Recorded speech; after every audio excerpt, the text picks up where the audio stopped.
इसकी वजह से वो उनका नंबर्स बहुत ज़्यादा नहीं होता था। तो टाइप 1 डायबिटीज़ पे भी हम लोगों का एक बहुत बड़ा कॉन्क्लेव है संडे को, वो भी एक बहुत अच्छा सेशन है और उसमें हम लोग शहर से कुछ 40 से 50 बच्चों को इनवाइट कर रहे हैं।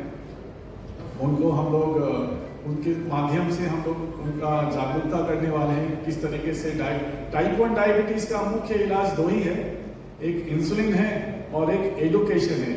एजुकेट करना बच्चे को भी और उनके पेरेंट्स को भी, ये दो मुख्य एरिया उस इलाज में है जिससे हम लोग उनको आगे बढ़ा सकते हैं।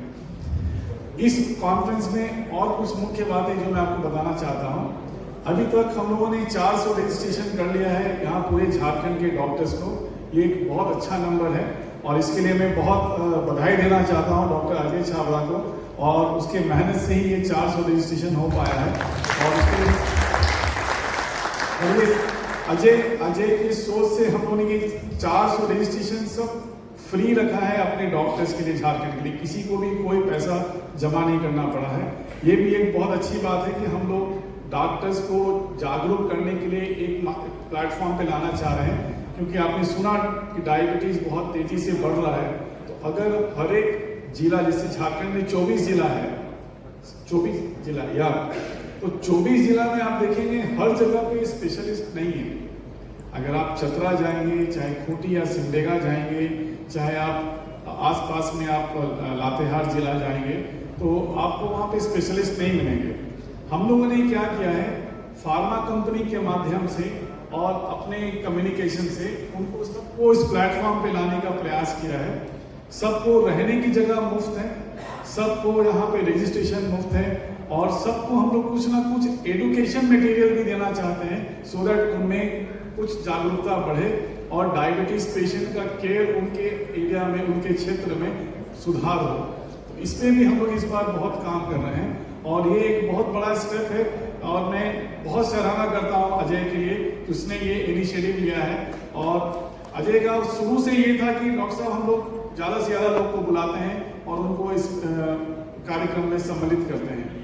फिर उन्होंने एक और बहुत अच्छा स्टेप लिया है कि डाइटिशियंस जो होते हैं, यहाँ पे बहुत सारे डाइटिशियंस हैं, उनको भी बढ़ावा देने के लिए उनका भी फ्री रजिस्ट्रेशन का पूरा रास्ता खोल दिया है। और जितने भी डाइटिशियंस आना चाहे मीटिंग्स अटेंड कर सकते हैं, उनको कंप्लीट फ्री रजिस्ट्रेशन है। लेकिन उनका रहने के लिए हम लोग व्यवस्था नहीं कर पाए हैं, बट मीटिंग अटेंड करने के लिए, सीखने के लिए और हर तरीके से पार्टिसिपेट करने के लिए उनको हम लोगों ने इन्वाइट किया है। तो इस तरीके से ये कॉन्फ्रेंस थोड़ा सा अलग है और हम लोग का थोड़ा सा सोच बहुत डाइवर्स हुआ है। और मुझे लगता है इस सोच के साथ में आप देखे होंगे हम लोग होटल में नहीं कर रहे हैं। अब यूजुअली देखते होंगे कॉन्फ्रेंसेस होटल्स में होते हैं, रेडिसन ब्लू में, चाहे BNR में, चाहे किसी बड़े होटल्स में होते हैं।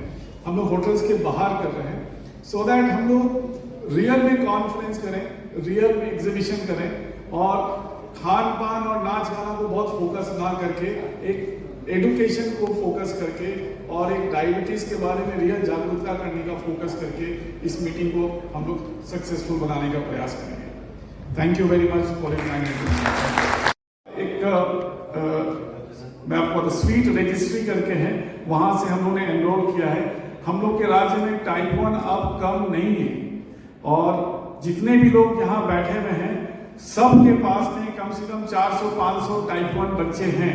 तो इसका मतलब है कि अब टाइप 1 बच्चे कम नहीं हैं, उनको ऊपर भी ध्यान देने की जरूरत है। बहुत सारे टाइप 1 डायबिटिक के पेरेंट्स लोग अफोर्डिंग नहीं है, पैसे अफोर्ड नहीं करते हैं।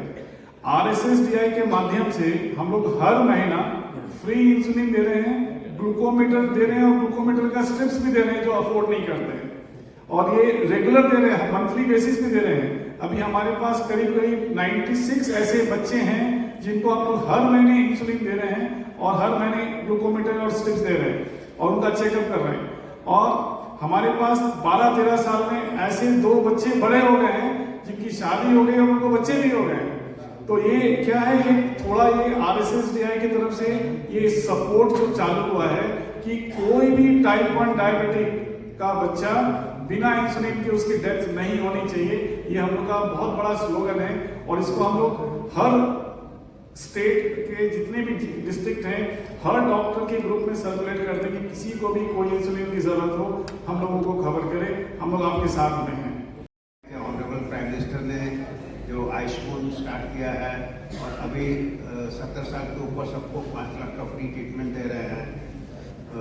गरीबों को जो बिलो दी पॉवर्टी लाइन है उनके लिए फ्री ट्रीटमेंट है। तो गवर्नमेंट का जो खासकर मोदी साहब का जो मिशन है कि health for all. Any state level support, state government की तरफ से कोई सपोर्ट मिल रहा है आपको? आपका अगर कोई फाइनेंशियल सपोर्ट की बात है फॉर एसोसिएशन भारत स्टेट के लिए तो ऐसा कुछ नहीं होता है। लेकिन ये अलग है कि जैसे डॉक्टर तिवारी ने बोला कि अभी जैसे कि ग्लूकोमीटर मार्केट में 1000 रुपये की आती है, लेकिन जो आयुष्मान भारत से जो ग्लूकोमीटर आती है आपको पता होना चाहिए कि 350-400 में आती है। जो स्ट्रिप बाहर में 50 रुपये की मिलती है उसमें 10 रुपये की मिलती है। लेकिन वो पब्लिक को जो पता है ना जाके वो लेते हैं, ये प्रॉब्लम है। और झारखंड के शहरी क्षेत्र का तो मैंने आपको बताया, ग्रामीण क्षेत्रों में पहले तो ठीक है ये 1 से 3% था, अभी 4 से 5% आ चुका है और बहुत तेजी से बढ़ रहा है। और कोई क्वेश्चन बताइए, क्या कुछ कारण हो सकता है विलेज लेवल पे इतना तेजी से जो बढ़ रहा है? मैंने अभी मेरे ख्याल से मैं इसी चीज को बताना चाह रहा था आपको उसमें कि क्यों तेजी से बढ़ रहा है। इसका बढ़ने का मेन कारण है कि अभी जैसे कि मैं अपने घर का मैं एग्जाम्पल देता हूँ, बाहर का नहीं देंगे। मैं घर में बार बार बोलता हूँ कि आजकल 6 बजे के बाद नहीं खाना चाहिए, इससे गट माइक्रोबायोटा ठीक होती है। आप इसके बाद जो कुछ खाते हैं साइंस बता रहा है वो फैट में चेंज होता है। ये फैट जब लिवर में जाता है, पेनक्रियाज में जाता है, उसमें जमा होता है तो ये डायबिटीज शुरू होती है। उसका मेन कारण आज क्लियर हो गया है। वो लड़के को 8 बजे में घर में जितना भी खाना बना लीजिए, 8 बजे देखेंगे जोमेटो का आदमी खड़ा रहता है गेट पे, वो पिज्जा बर्गर लेके वहां खड़ा रहता है। नंबर 1 कारण ये है, पिज्जा बर्गर बड़ी कारण है। दूसरा है कि इनका स्क्रीन टाइम बहुत ज्यादा हो गया है। वो दिन भर एक लैपटॉप या कुछ लेके लोग बैठे रहते हैं, वॉकिंग टाइम नहीं के बराबर हो गया है। तो एक्सरसाइज बिल्कुल घट गया है, लाइफ स्टाइल चेंज हो गई है। और तीसरा है कि जो चीजें हम खा भी रहे हैं उसमें परसिस्टेंट ऑर्गेनिक पोल्यूटेंट्स, बेसिकली जो है जो इंसेक्टिसाइड और पेस्टिसाइड वाली चीज आप खा रहे हैं, ये हमारे बीटा सेल में जा रही है। वहां पे जो ऑक्सीजन बनने का कारखाना है उसको खराब कर रही है और वो धीरे धीरे जमा होते जाती है वहां पे। और इसके कारण जो है एक बड़ा कारण है। तीसरा है कि मैं 10 साल पहले जब अपने क्लिनिक में अल्ट्रासाउंड कराता था यंग लोगों का, तो उसमें लीवर बिल्कुल क्लियर दिखता था। आज मेरे को आश्चर्य होता है कि जब, चूंकि मैं हार्ट का इको अपने भी करता हूँ अपने क्लिनिक में, जब भी हम थोड़ा लीवर की ओर जाते हैं और अल्ट्रासाउंड को घुमाते हैं, मैं तो रियली हैरान हूँ कि 70-80% को कोई लक्षण नहीं है, उसको डायबिटीज नहीं है, तब भी उसके लीवर में चर्बी जा चुका है। और एक सबसे मेजर कारण हो रहा है ये लाइफ स्टाइल के कारण। और इस तरह लोग बोलते हैं कि जब फैटी लीवर हो गया तो मेरे को आप एक दवा लिख दो, कोई दवा ववा नहीं होती है। इसका एकमात्र सोल्यूशन है 1 घंटा तेज फास्ट बात करो कीजिए, जो करने के लिए कोई रेडी नहीं है। हमारे अगर जिसको रोज रोज आप प्रवचन भी दीजिए तो 20 से 30% से ज्यादा लोग नहीं चलते हैं।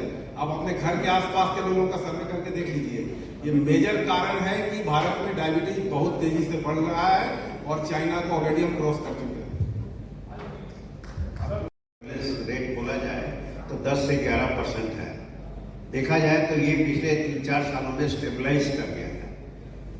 इसको तो हम लोग मैनेज कर लेंगे, लेकिन जिसको प्री डायबिटीज बोलते हैं उसका प्रेवलेंस रेट 15 से 16% है। तो आप सोचिए वो एक वोल्केनो जो होता है जो किसी टाइम भी फूट सकता है, ये वोल्केनो है जिसको हम लोग को पहले केयर करना जरूरी है।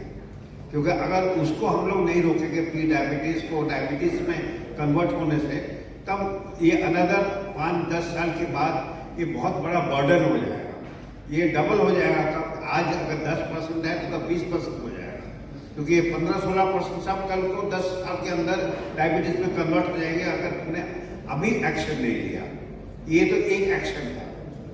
ये 15% को रोकने के लिए हमको एक स्टेप और पीछे जाना होगा। वो कैसे जाना होगा? वो बच्चों को ट्रेन करना होगा कि आपको कैसे रहना है, कैसे खाना है, कैसे सहन पैन होना चाहिए। स्कूलों में नर्सरी लेवल से एक आप 60 साल को बोलेगा कि अपना डाइट चेंज कीजिए, एक्सरसाइज कीजिए, वो नहीं सुनेगा। एक बच्चे को बोलिए तो सुनेगा आपके और करेगा भी, और कल को जाके घर में अपने माँ बाप को भी बोलेगा कि आप भी एक्सरसाइज कीजिए। तो ये चीज हमको देखना है कि बच्चों को कैसे हम लोग पहले पकड़ें, उनको सिखाएं, उनका सहन ऐसा करें कि वो खान पीन ठीक रहे, रेगुलर एक्सरसाइज करें, अपना खेल कूद करें, टीवी कम देखें, तब जाके ये हम लोग फ्यूचर में कंट्रोल कर पाएंगे।